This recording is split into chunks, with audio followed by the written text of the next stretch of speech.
한계가 없다고 자꾸만 자신의 현재 상황을 무한긍정하려고 하는 거는 자기 자신에 대한 상당히 헛된 것을 낳죠. 그리고 저는 이거는 좋은 자기 이해를 저해할 뿐만 아니라 결국에는 행복의 가능성도 부정하게 된다고 생각해요. 근데 내가 나한테는 어떤 불가능성이란 없다, 한계란 없다, 이런 생각을 자꾸 품게 만드는 게 자칫하면은 나를 이 세상의 독재자 같은 것으로, 다른 사람들이 뭐라고 하든 그것과 상관없이 존재할 수 있는 것으로 나를 바라보게 만들 수 있고, 그런 태도를 갖고 살아가다 보면 주변 사람들에 대해서도 근본적인 인정을 잘 안 하게 될 수가 있죠. 저 사람들이 어떻게 생각하든 결국에는 나는 나야. 그런 점에서 그런 동기부여 영상은 위험한 면이 있다고 생각합니다.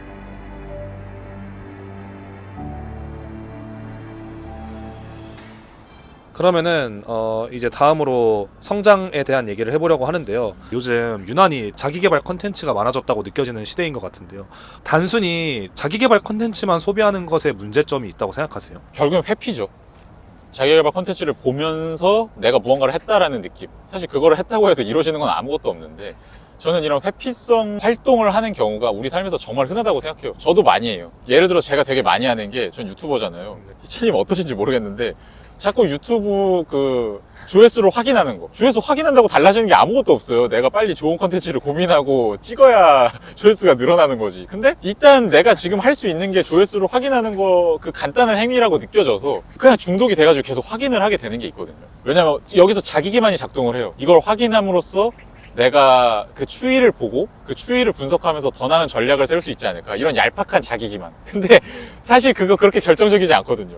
빨리 다른 고민을 하는 게 훨씬 생산적인데, 자기개발 컨텐츠도 저는 마찬가지인 면이 있다고 봅니다. 그게 물론 도움이 되지만 그것 이상으로 나아가서 이제 실천을 해야 변화가 일어나는 건데, 그러니까 실제로 우리 뇌는 우리가 무언가 좋은 거를 상상하는 거랑 좋은 거를 실제로 겪는 거를 잘 구별하지 못한다고 하잖아요. 자기개발 컨텐츠를 보면서 희망을 품는 게 내가 희망적인 상황에 놓인 거랑 똑같다고 뇌가 착각을 하는 거죠. 그러면서 좀 지금 현실의 상태에 남아있게 되는 게 아닌가. 저는 사실 춘코님이 보내주신 책을 읽으면서도 느꼈지만, 이 자기기만이라는 개념이 사실 저한테는 좀 어색하게 다가왔어서 네. 혹시 그 개념이 정확히 어떤 의미인지 한 번만 설명해 주실 수 있을까요? 네. 그러니까 기만한다라는 거는 누군가를 속이는 거잖아요. 근데 속인다는 거는 사르트르의 생각에 따르면 속이는 자와 속는 자가 있는 건데, 자기 기만은 내가 나를 속이는 거죠. 그러면 속이는 자의 특징은 무엇이 진실인지 알고 있어야 돼요. 무엇이 진실인지 아는 상태에서 일부러 거짓된 거를 상대가 믿도록 만드는 게 속이는 건데, 자기 기만에서는 내가 분명히 어떤 의미에서는 알아요. 분명히 알고 있는데 마치 내가 그것을 모르는 것처럼 내가 착각하도록 나를 혼란시키고 있는 거죠. 그래서 현상적으로 봤을 때는 결국엔 모르는 상태처럼 보이게 되는. 좋습니다. 그러면은 춘코님은 까미의 소설을 읽어보신 적이 있나요? 네.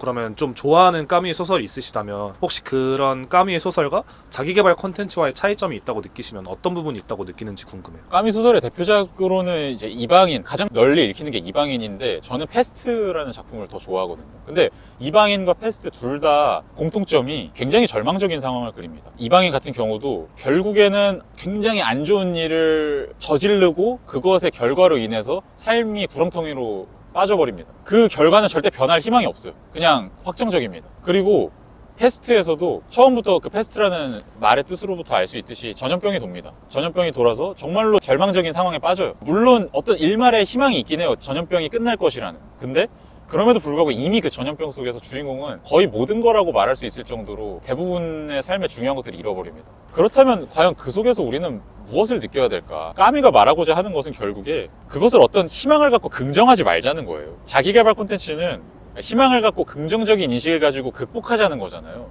근데 까미 소설은 그렇지 않아요. 까미는 오히려 어떻게든 독자로부터 희망을 뺏으려고 노력한 것으로 저는 보이거든요. 그 절망적인 상황 속에서 등장인물들의 의식은 상당히 많이 변해요. 이 세상을 다른 각도로 바라볼 수 있구나. 근데 상황이 변할 조짐은 보이지 않습니다. 근데 이게 제가 생각하기에는 까미는 우리의 삶이 그렇다고 생각한 것 같아요. 우리의 삶이 결국에는 이 무질서하고 그 끝에 어떤 기반이라는 거를 최종적으로 알 수 없는 불확실한 세계 속으로 우리는 내던져져 있을 뿐인 거고, 여기서 그 어떤 최종적인 삶의 의미라든지 내가 절대적으로 긍정적으로 평가할 수 있는 가치라든지 그런 것을 찾을 기미라는 게 결코 보이지 않는다라고 까미는 생각했던 거죠. 근데 우리는 자꾸만 그런 것을 찾을 수 있을 것 같다고 희망을 품게 되잖아요. 많은 철학적인 사상도 사실은 그런 희망을 주는데, 까미는 그것에 저항했던 거죠. 이게 까미 소설의 굉장히 독특한 부분이고, 그렇다면 과연 희망과 의미 없이도 이 삶을 살아간다는 것은 무엇일까? 그것이 어떻게 가능할까? 그것을 논하고 있는 게 까미의 소설이라고 봅니다. 완전 정반대의 관점에서 좋은 삶이 무엇인가를 고민하게 만들어주네요. 그렇죠. 좋은 삶이라는 게 없는데도 불구하고 과연 어떻게 살아가는 것일까? 이걸 논하는 거고, 그런 의미에서는 이제 좋은 삶에 대해서 논하는 거라고도 볼 수 있죠. 그러면은 또 다음으로 궁금한 부분이, 저도 동기부여 영상을 안 보진 않거든요. 사실 안 볼 수가 없는 것 같아요. 너무 많은 채널들이 동기부여 영상을 클립을 잘라갖고 올리고 있기 때문에. 근데 그런 영상들을 보면 대체로 얘기해주는 말들이 당신은 한계가 없으니까 뭐든지 끝까지 도전해봐라, 이런 말들을 많이 하고 있는 것 같은데, 그런 한계가 없다라는 표현이 갖고 있는 허점도 있을 수 있다고 생각해요. 자신이 한계 없다고 생각하고 달려가는 게 무조건 좋진 않다고 생각하는데, 그래서 그런 동기부여 영상들에 한계가 없다라는 표현에 대해서 좀 춘코님은 어떻게 생각하세요? 네, 저는 되게 인상 깊은 표현이신 것 같아요. 한계가 없다. 실존주의 철학자 중에 야스퍼스라는 철학자는 오히려 인간의 처한 근본 상황이 한계 상황이라는 것이라고 생각했거든요. 어떤 우리가 불가능성을 마주하게 되는 그런 지점. 결국엔 죽어야 된다는 거.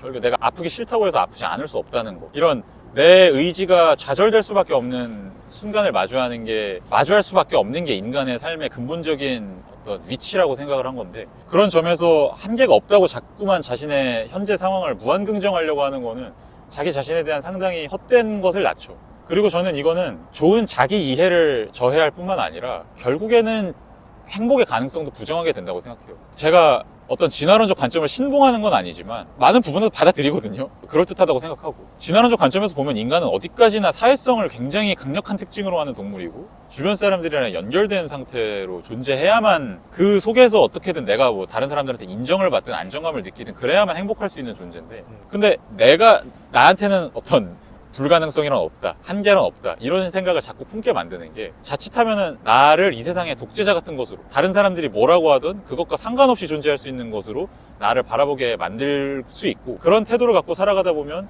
주변 사람들에 대해서도 근본적인 인정을 잘 안 하게 될 수가 있죠. 저 사람들이 어떻게 생각하든 결국에는 나는 나야. 근데 나라는 존재 자체가 사실은 다른 사람들로 이루어져 있기도 하고, 내가 아무리 내 의지를 세우고 싶어도 어쩔 수 없이 무너질 수밖에 없는 부분이 있다 라는 거를 철저하게 인정할 때, 우리는 결국에는 이 세계를 향해서 열린 자세를 갖게 되고, 타인을 향해서도 좀 겸손하게 열린 자세를 갖게 된다고 보거든요. 그런 점에서 좀 그런 동기부여 영상은 위험한 면이 있다고 생각합니다. 또 한편으로는 한계가 없다는 그 말들이 네. 사회적 기반이나 환경에 따라서 한계가 분명히 있을 수 있는데, 그런 부분은 깡그리 무시하고 그냥 누군가의 결과가 안 나오면 다 너 탓이야라고, 너가 책임져 라는 분위기로 갈 수도 있겠네요. 예, 동의합니다. 예, 사실은 글쎄요, 개인의 그 경계라는 게 과연 어디까지일까, 그건 되게 어려운 문제인데, 자꾸 그렇게 개인의 성취 위주로 무언가를 평가하려고 하는 게 사실도 아니고, 이 세계에 대한, 사회에 대한 사실적인 분석도 아니고, 장기적으로는 안 좋다고 생각합니다. 이어서 또 한계와 관련된 얘기를 해보려고 하는데요. 사실 저는 아까 들으면서 또 어떤 생각이 들었냐면, 우리나라의 사실 특성상 되게 대학교 입시와 관련된 얘기를 하면 많은 사람들이 공감할 수 있는 것 같은데, 수능을 한 일주일 남겨두고 저 이제부터 공부해서 뭐 5, 1등급 가능한가요? 그런 것들을 물어보는 게 안 되죠. 너무 많은데, 네. 그런 식으로 어떻게 보면 내신 모의고사 어떤 것들을 보든 간에 일주일 동안 본인이 공부해야 되는 건 뭐 수학으로 치면 4점짜리 문제를 푸는 것보다 2점짜리 문제를 많이 푸는 게 더 좋을 수도 있는데, 잘못된 한계 상황을 정할 경우에는 내가 성적을 높이는 더 빠른 방법을 알고 보면 놓치고 있을 수도 있겠다라는 생각도 드는 것 같아요. 네. 그래서 혹시 이제 춘코님이 생각하시기에는 그런 장점이 있음에도 불구하고 왜 사람들이 자신의 한계 상황을 잘 마주하려고 하지 않는 걸까요? 결국에 불쾌하기 때문이죠. 쇼펜하우어랑 니체가 공통적으로 품고 있는 사상은, 고통은 의지가 좌절될 때 생겨난다는 겁니다. 무언가 뻗어나가려는 방향성이 있는데 그 방향성이 저해될 때, 예를 들어서 인간은 먹고자 하는 의지를 가졌는데, 생물학적으로, 근데 못 먹으면 이제 고통스러운 거고, 근데 그 각각의 인간은 지금 이 사회 속에서 살아간다라는 거는 어떤 역할을 부여받고, 그 역할에 따라서 잘 충실히 수행하면서 인정받고 싶고, 그런 의지를 다 갖는데, 그 의지가 좌절되는 거잖아요, 한계를 인정한다는 게. 그러니까 되게 고통스럽죠, 당연히.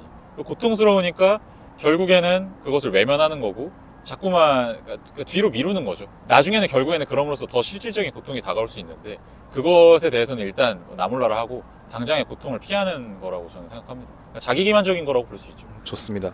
그러면은 방금 한계를 마주했을 때 장점을 제 관점은 말씀을 드렸는데 혹시 춘코님은 그런 한계 상황을 정확히 인식하는 것의 장점이 뭐라고 생각하세요? 저는 이제 자기개발적인 메시지를 전달을 많이 하는 사람은 아니기 때문에 비록 이번에는 좀 그런 성격의 책을 쓰긴 했지만 그럼에도 불구하고 결국엔 진실이라는 걸 되게 중요시하고 그렇기 때문에 계속 철학이라는 분야 안에 남아있는 것이기 때문에 결국 그게 진실이기 때문에 중요하다고 생각합니다. 가장 결정적으로 한계가 없는 거는 거짓이고 한계가 있는 게 분명한 진실이기 때문에 그리고 이 하나의 진실을 마주하는 게 우리를 또 다른 진실로 결국엔 이끌게 되기 때문에 그 또 다른 되게 핵심적인 나 자신과 세계에 대한 진실은 결국에는 이 세상에는 내가 완전히 파악할 수 없는 무언가 내가 그리고 절대로 포섭할 수도 없고 어떤 체계를 통해서도 설명할 수도 움켜쥘 수도 없는 무언가가 존재한다라는 거거든요. 그러니까 그 레비나스라는 철학자가 하이데거라는 철학자를 비판하는데 그 비판의 주요 논지가 하이데거 같은 경우는 결국엔 그 자기의 의식이라는 게 무한하다고 생각을 했다는 겁니다. 어떻게 보면은 그래요. 그러니까 이 무한이라는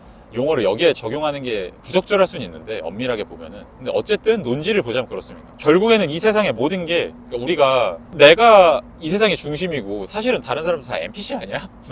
이거 다 게임 맵 아니야? 이런 생각 많이 하잖아요. 네. 그런 생각을 할 때 결국에 우리가 하고 있는 가장 핵심적인 생각은 이 세상의 모든 것은 그 어떤 방식으로든 다 나로 환원될 수 있다는 거잖아요. 나의 존재를 통해서 이 세상의 모든 것이 최종적으로는 설명될 수 있다. 근데 저는 이거는 되게 맹점이 있다고 생각하거든요. 어떤 방식으로든 그 예를 들면 그 괴델의 불완전성 정리도 그렇고 칸토의 무한에 대한 이야기도 그렇고 어떤 하나의 체계라는 게 있을 때 결국에는 그 체계를 통해서 포섭되지 않는 무언가 다른 것이 양산될 수밖에 없다. 그런 것이 엄청나게 많이 생겨날 수밖에 없다라는 것이 인간이 그 어떤 논리적인 체계를 갖든 생겨나거든요. 근데 철학적으로도 저는 마찬가지라고 생각해요. 아무리 나를 이 세상의 중심에 놓고 사고를 하려고 해도 결국에는 사실은 거기에 그 빈틈들이 생겨나게 되는데 나를 중심으로 한 체계를 유지하려면 그 빈틈을 무시해야죠. 근데 그거는 결국에는 진실이 아닌 거고 거짓이기 때문에 그런 관점에서 레비나스는 하이데거를 비판하고 저는 이것에 상당히 동의합니다. 갑자기 너무 철학적인 얘기. 아니요. 너무 이해됐습니다. 그러면은 이제 여기서 본인이 한계 상황을 정확히 정했다면 이제는 성장을 해야 한다고 생각을 합니다. 그래서 그런 성장하는 방법에 대한 얘기를 좀 여쭤보려고 하는데